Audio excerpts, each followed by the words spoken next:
My background experience is business administration. So I graduated from FAMU with a degree in from the business department.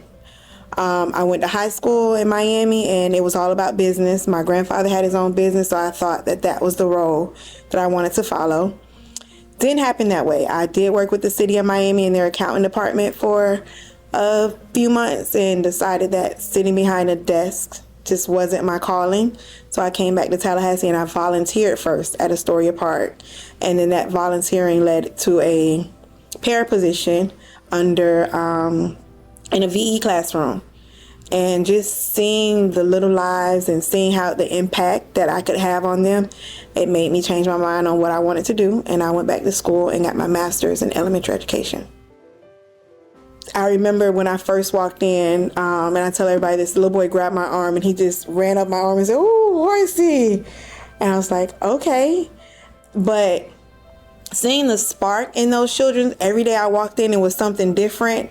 And it was like they were engaging more with me and they were coming up, they were comforting me. I could have had a bad day, and just seeing the smiles on how I was able to change what they were doing, their smiling faces, helping them write their name was like, oh, I can do this. Like, the teacher gave me so much responsibility as a parent. I was like, oh, okay, I got this. I got this. And that it was at that moment where I realized I wanted to be a teacher. I am afraid of failure. I am definitely afraid of failure. Our students need a win. And whether that win be in academic success, just having someone to greet them and give them a hug, because there's no telling what they're going through at home. And being that I was one of those students that had some trauma in the home, just giving them that win, letting them know that they're safe, being there for them in any way. And so if I feel that if I can't do that and be there for that student, whether it's one or two, I feel like I'm failing them. And so that's what I'm most afraid of, failure. I'm hard on myself because I want to see the wins. I want to see the best in everyone. And I get in my head about what it was like for me growing up, and some things came easy and some didn't. And so I think I want to have that different impact on all of my students. There's a lot of different things going on in the world now. A lot of our students are impacted by that. And I just want to be that supportive adult that pushes them through and let them know that they're winners. So, but I do see myself in these students here at Hartsfield, and I think that is why I've stayed for so long. I've had the opportunity to leave, and it just didn't sit right in my heart to leave them. So yes, I do see myself in the students here at Hartsfield. Whether it's the young ladies that are trying to find themselves, or it's the young men that are playing basketball and trying to hit that good jump shot, because I played basketball in school. So I see myself in them, and I see the struggles that I did have in school with academics, but I had a supportive teacher. My sixth grade teacher, I brag about her all the time, Miss Longley. I'm still in contact with her. But she was that why for me on why I wanted to go to school every day, on why I wanted to show up and do well. And so I want to be that why for my students. It's really that I built a family here at Hartsfield. Some of these students, I taught their siblings, I taught their cousins.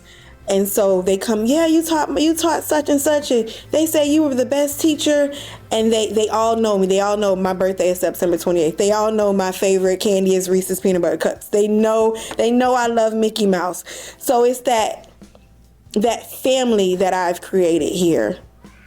And then I have some that'll call and say, hey, my niece is coming. Are you still there? And I'm not in the classroom this year, but I should be able to help in some type of way. Okay, just look out for them. So I would say it's over the years, the connections and the relationships and the bonds that I've made with the families and students and some of my coworkers here. I would say being nominated for Teacher of the Year. That meant a lot to me to receive that recognition from my staff here, my family here at Hartsfield, I should say. Just receiving that recognition and knowing that they saw me and they chose me to represent Hartsfield as the Teacher of the Year, that meant a lot to me.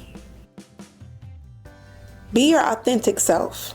Just come in and be your authentic self.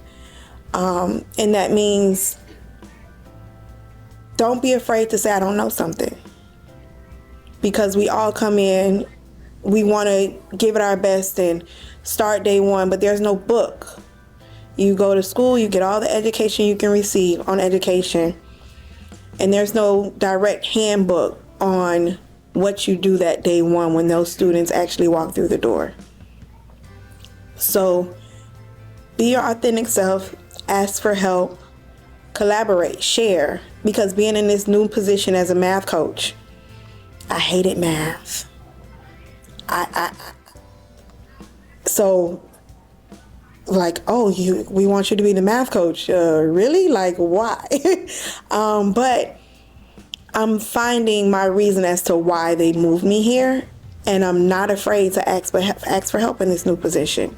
I didn't come in saying, oh, I know it all, because when you come in that way, you fumble, and that's when you lose the game. So just be your authentic self. Don't be afraid to ask for help. I don't know, because it just happened right away where the love was there. And it's like that now. I'm still in contact with a lot of my former students.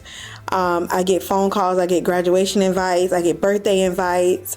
I get gifts dropped off here at the school from parents. Beginning of this year, I had a former student. I taught him in first grade, and he's now at Rickards in the 10th grade. His dad bakes cookies. He just came and dropped some cookies off and just said thank you.